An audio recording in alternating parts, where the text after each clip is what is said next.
आज है पाहुन छठ आयल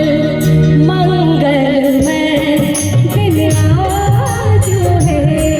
पाहुन छठ आयल धन धन जागल भाग है मन कमल फुलायल धन धन जागल भाग है मन कमल फुलायल मंगलमय दिन आज है पाहुन छठ आयल मंगलमय दिन आज है पाहुन छठ आयल।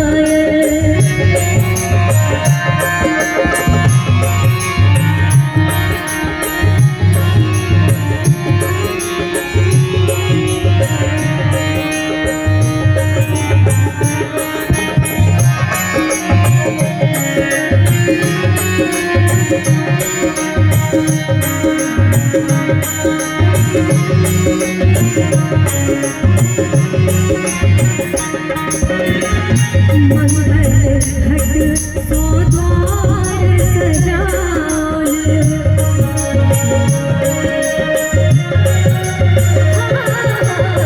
मंगल घट सो द्वार सजाओ कंचन दिया बारे हम लाल गाथल हार गुलाब है हिंसा पहिराल गाथल हार गुलाब है हिंसा पहिराल मंगलमय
दिन आज है पाहुन छठ आयल मंगलमय दिन आज है पाहुन छठ आयल।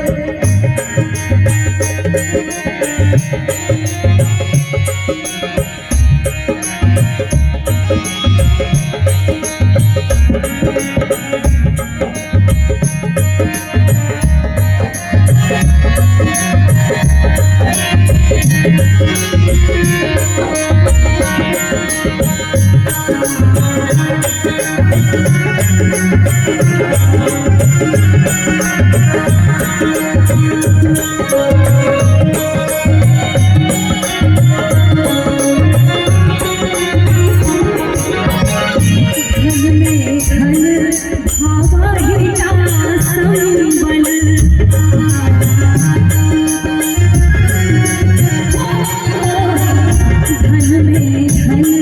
भावहिया संग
आज आया